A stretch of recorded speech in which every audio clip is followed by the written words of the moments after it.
I have said this before, and I maintain that same principle, that historically we Nagas have been free people from the beginning. Each of us, as belonging to a village, was an independent entity. We lived a free life of control of our own domain within the village and the village boundaries. And each village was more or less a nation by itself. That the Nagas did not know about each other because of headhunting. The only time that the Nagas met each other was in the ancestral time I'm talking about, was when you headhunted. So there was no opportunity to discuss any social activities. You either took somebody's head or somebody took your head.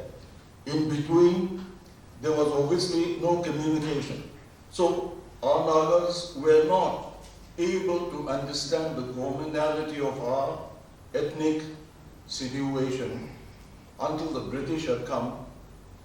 And then, when during the Second World War, our Naga from the Naga Hills, the NLC, Naga Labour Corps, along with the rest of the other 50,000 people from the Indian subcontinent had been taken to France. It was then that the headhunting Nagas, 2,000 strong, had gone to France. We discovered ourselves as people that had common traits in so very many ways. And it was for the very first time that they were being able to actually talk to one another rather than take heads. Mind you, at that time, 1917, it was still a headhunting time when they had gone to France as a Naga Labour Corps. They were headhunters still. Christianity had not come, and therefore, in that wild, natural self, they began to discover themselves as a people with common traits.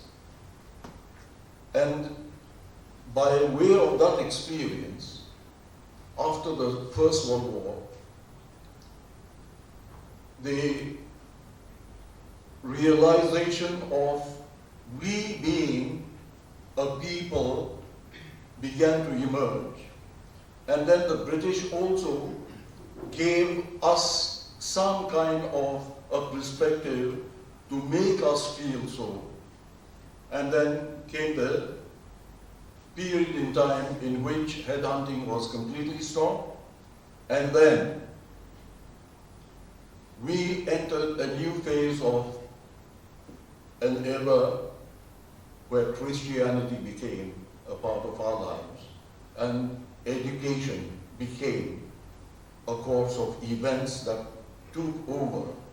And then slowly but surely, Nagas began to assert themselves as a people, as a common race.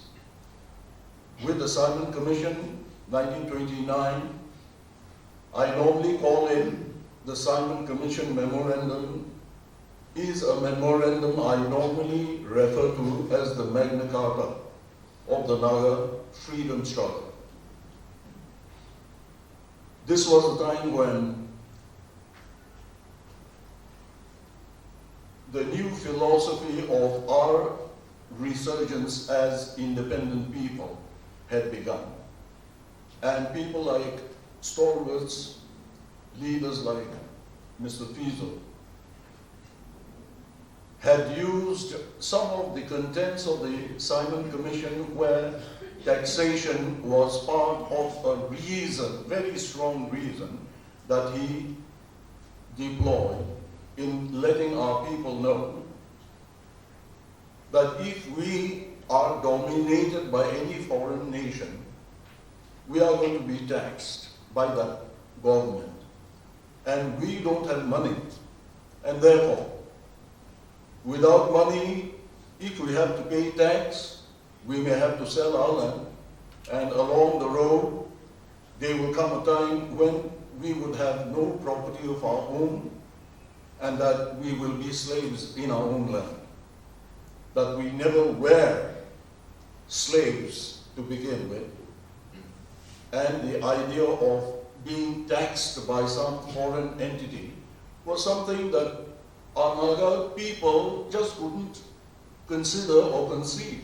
And so they decided, I think that's a wonderful idea, and there was a full-hearted way within which the momentum for a national freedom and sovereignty that emerged out of it all grew into everything that today we face as a part of the struggle that continues.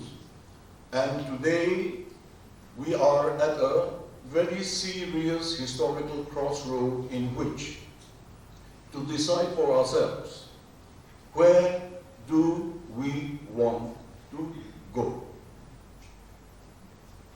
In this scenario, where the Indo-Naga peace process and the political negotiation that is ongoing, the whole picture is beginning to get more and more confused, and the perspectives within which everything is being assessed is by way of highly emotional attributes in our thinking process, and perhaps no real pragmatic ground reality assessment is being taken into serious consideration.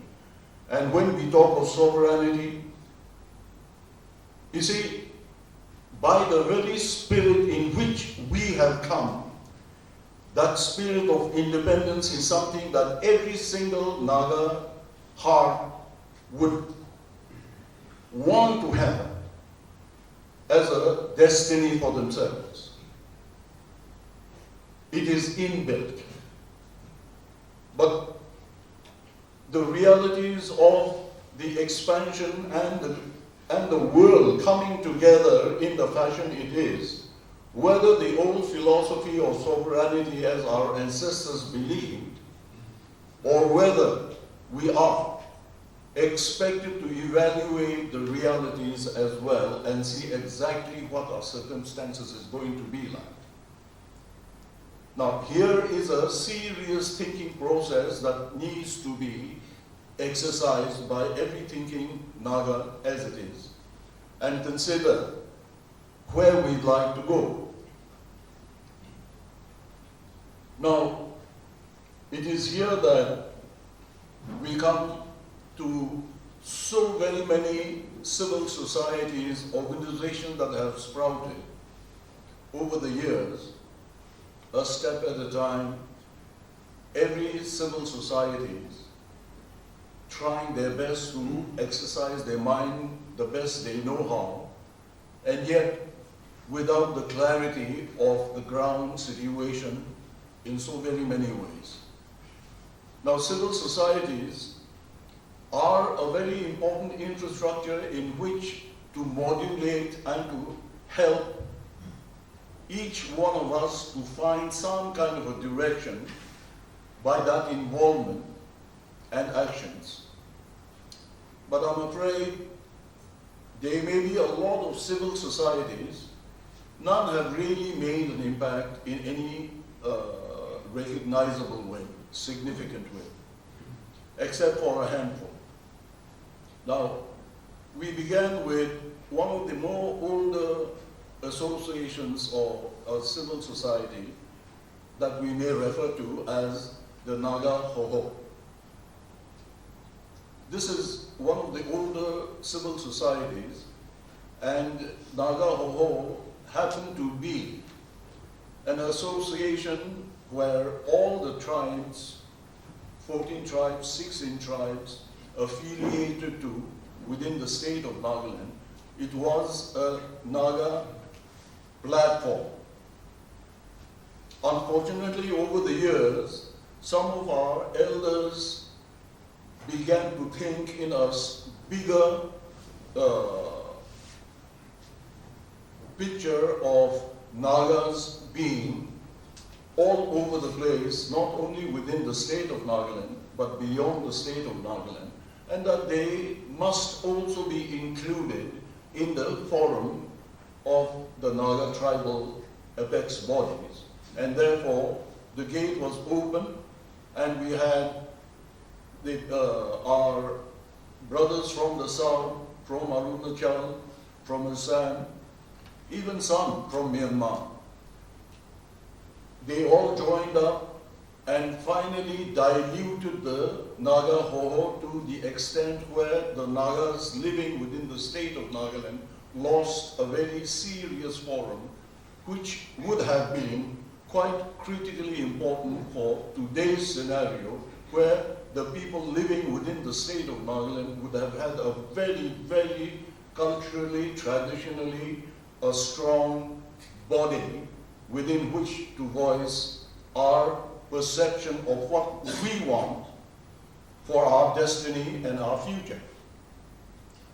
And with the amalgamation of all the tribes from everywhere else beyond the state of Nagaland, the unfortunate situation was that the state of Nagaland, the tribes within the state of Nagaland became a minority within that forum, which began from our state and lost its relevance in as far as the state of Nagaland is concerned. That is the most unfortunate development in which Naga Hoho could have been the strongest of a tribal voice that could have been ventilated as a civil society in the process of this peace negotiation that is going on, where the true spirit and the true position that the Nagas would have wanted would have been able to be achieved with less confusion.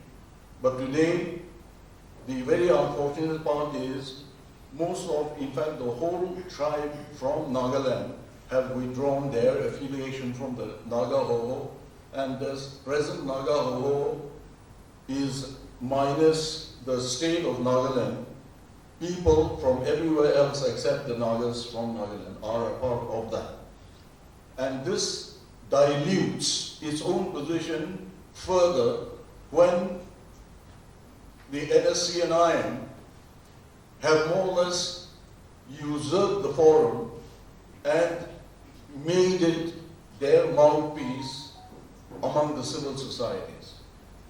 The end result is rationality is no longer a part of an attribute of the Naga Hoho.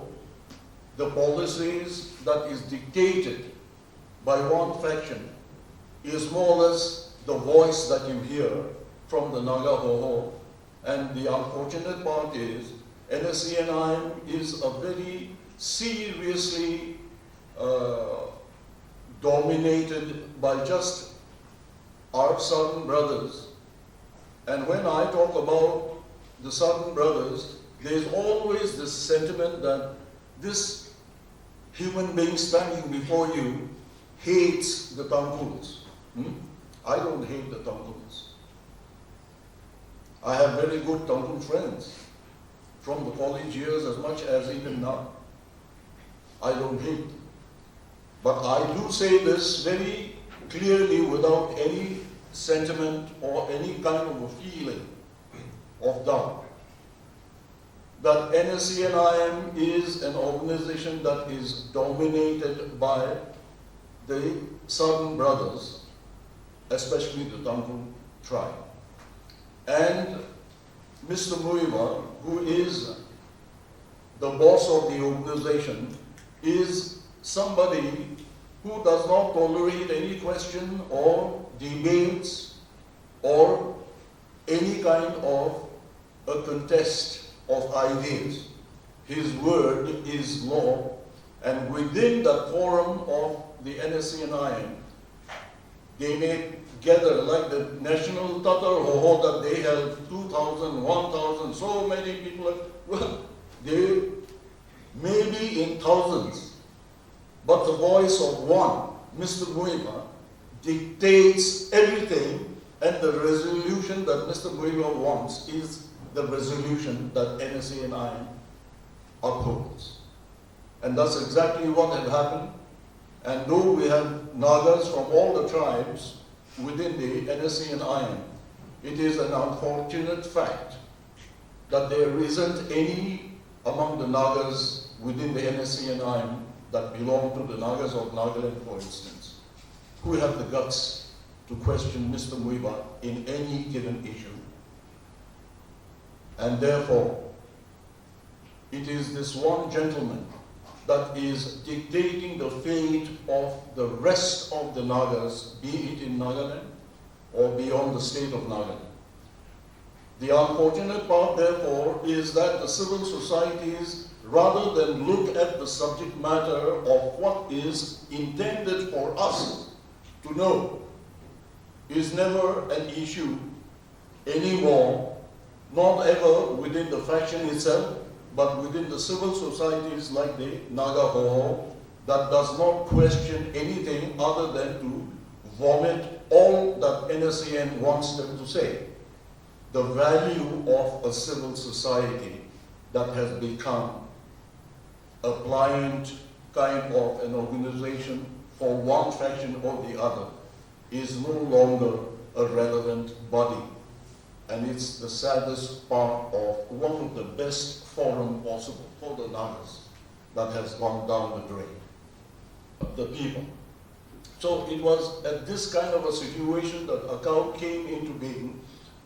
Now this group of people, they were all youngsters, like the age groups. They went into the new market and the various commercial centers, made assessment, and found such a lot of situation that has completely gone off the rail, and that the people were truly having a really difficult time. Because every other day, the prices were being escalated, was shooting up for no real reason, you see. Of course, when I say no real reason, the reason behind that escalation was because of the taxation that was being imposed by each of the factions in the underground. And so, ultimately, these youngsters, they were very enthusiastic people, people who were entrepreneurs, people who were free. They had all the time. And very, very enthusiastically, they wanted to raise a certain kind of a perception on the minds of the people to think afresh and to think a little differently from the normal way of thinking that was ongoing at that given point in time. They declared that in future, first of all, the taxation was going out of context, unreasonable, and so they proclaimed as a starting point that they will pay only one tax to all the factions. They began their exercise from that perspective, and then they came to me asking to see whether I would like to help them join in the movement and also help them think and speak. I said, it's all right, it's for a good cause. And so when I joined them, I had given them a perspective to say, you see, take a look at what you are saying. If you are going to pay one tax to each of the faction, there are 6, 7 of them.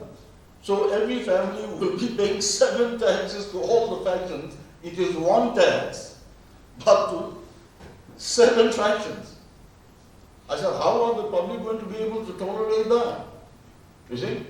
That's when, after a long debate, we came to a conclusion to say, we pay one tax to one government. meaning that all the factions must come together and form just one government. And the total idea was simple. We said that we raised a simple question. We said, how many different kinds of sovereignty are the Nagas fighting for? 7, 8 kinds of sovereignty, different kinds of color, shape, sizes, or what kind of sovereignty are we talking about? And if it is just one kind of sovereignty that we are looking for, in which case, what is the reason for all of you fighting for the same thing and yet in different branches, and all taxing the people? You see? That's when the whole fundamental focus on one tax for one government came up as a slogan for ACAU's future activities. And on the 31st October of 2013, we had a big rally at Dimapur. I don't know whether you people were senior enough to have known that fact, but it was a very massive rally which was desperately intended to be stopped by the NSCN-IM. They wanted to stop the ACAU people from holding that rally because it was directly against their taxation, and being the biggest of the organization, they were the ones who were reacting more violently than the rest of the other factions. Gun threats and various other threats, and even the threat that the rally will not be allowed to be held, that some people might die. We had a very serious scenario of threats that had come up. But the youngsters dared the circumstances and they decided to have the rally nevertheless, no matter what the threats. From that point on, the taxation issues had been brought to the forefront, and the people started getting to be aware as to the kind of taxation that were being imposed by the various factions. And as I mentioned earlier, you know, the syndicate licensing, it was a damning thing. Every aspect of commodities in every in the market were being taxed so many times, and so syndicate was something, let's say a chicken syndicate, okay? NSCN-IM would issue a syndicate license to Mr. A, and if the farmers brought their chicken from wherever, if they were chicken rearing farmers, they would bring their chicken to the new market to sell their chicken. The first thing that he will meet would be this license holder, syndicate license holder. And he would tell the farmer, you will have to sell your chicken to me. You will not be allowed to sell it in the open market by yourself. Now he has a set price that he will give the farmers and has a market price that is higher than his purchase price naturally. And the farmers have no choice but to sell his or her chicken to this syndicate because they get threatened. In some cases, the syndicate, the farmers who violated that norm have been threatened by the syndicate license owner through the factions, you see. And life had become terrible with every of these syndicate operations. The prices were escalating, and so that is how ACAU brought the basic realities to the people. And after the rally, it became a very serious cry, and ACAU became more or less the people's movement, in which slowly but surely the loud noise to say one government, one tax, otherwise if you do not join together and form one government, all the factions, in which case the Nagas will refuse to pay any tax. That was gaining a lot of momentum, and ACAU had held various forum meetings, seminars in all the districts, and the people were beginning to get more and more aware as to the realities of the ground realities. And so that's how there were some checks and balances, and ACAUT also induced the creation of the Lok Ayukta through, through the ACAUT pressure, the government of Nagaland also had no choice but to set up a high power committee headed by Justice KK Sema. I was a member of the commission, and we went through the totality of the taxing norms within which all the factions were doing things, and right down to the fact that the government of Nagaland was also actually part of the organization that was paying tax to the underground factions. And for the state government, it had also become an industry by itself. The drawing disbursing officer at every department were deducting at source. See, so the government servants had to pay 22% of their salaries to the underground factions, and this was being deducted at source. The drawing disbursing officers used to negotiate with the factions. So when they deduct 22% from the salary of a government servant, at the point in time when he is paying the factions, he would bargain with them and reduce it to 1%, 2%, and though he has deducted by law 22%, he negotiates with the factions and then gets around 5%, 10% as a saving that he pockets. So drawing disbursing officer were the new breed of entrepreneurs and an industry that came up within the state of Nagaland, and that industry is also, even as of today, still thriving. All development funds from the High Power Commission, committee that had been set up, we discovered that each of the development departments were earmarking 6% of all the development funds in that department and were being paid to the factions. The one serious contribution that was made was that FNR was able to convince all the leadership in the factions to begin to take a look at the new circumstances of reconciliation. And they approached the subject matter from a theological point as a Christian, that, you see, we are all brothers. We are all fighting for the same cause. Now, why not do that in a more civilized way rather than the brutal way of eliminating each other?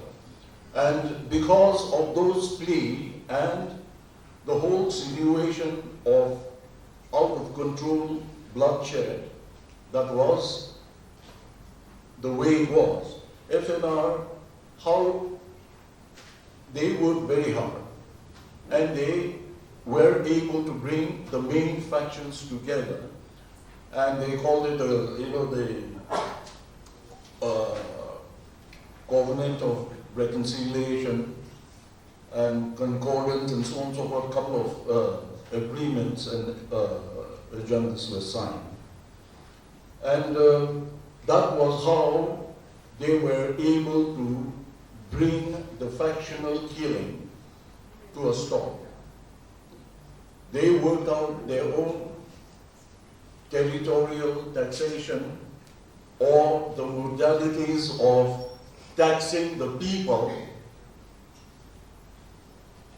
in a more understanding manner among themselves.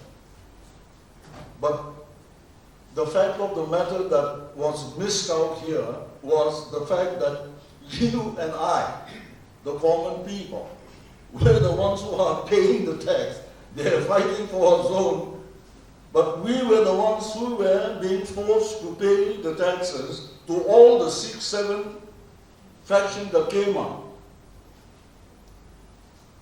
And so it was a success in the form of the faction stopping at killing one another, but it also opened out a huge avenue of a territory for all 6-7 factions to tax at will. And with the guns pointed at our heads, the people, like you and I, we had no choice. Maybe the richer people in the societies were able to pay whatever kind of demands that were made by all these factions, but the poor man out there in the farms, scratching the earth to gain a couple of bucks, to see children like you being sent to an educational institute, good institutes where you can become people educated and mature as an educated human being. You know, all those little efforts that a father and a mother has to make have been put into a serious danger, destabilization, and the families, especially the common families, they were at the rough end of all this taxation, and they were in each of the items that were commercial items that were being brought into the state of Nagaland, especially the entry point at Dimapur. We had all the factions sitting at the check gates because of the peace that had been worked out between them for not shooting each other. Now they were like vultures, happily sitting together. All the factions were happily sitting together in the, what do you call that gate, Newfield, Delay Gate. And then they had all kinds of gates set up by the state government also, and the state government was one of those organizations. A state government was more or less another faction, you see? And they were competing with all the other factions in terms of corruption, you see? So you have the police, the state police, you had all the factions sitting in each of the gates, and you know, at that given point in time, each item, let's say this bottle of water, if it is coming from Assam, it was firstly being checked at the gate, and the truck that was bearing this carton of water would have to pay the transport tax, then the commodity tax, and once it is brought into the central godown, the factions were taking the central godown tax. Then you have the wholesalers, where they buy from the central godown as a wholesaler. You have the wholesalers godown tax. Then the wholesalers will send it to the retails in the shop, and the shopkeeper, again at the retail shop, would have to pay a tax for this same item that's traveling through the gate of Nagaland to the central warehouse, to the wholesaler, to the retailer. Every step of the way, this bottle of water was being taxed 4-5 times. Then there was issues like, you know, even in the local market, every little thing was being taxed as many. Then you had the syndicate system.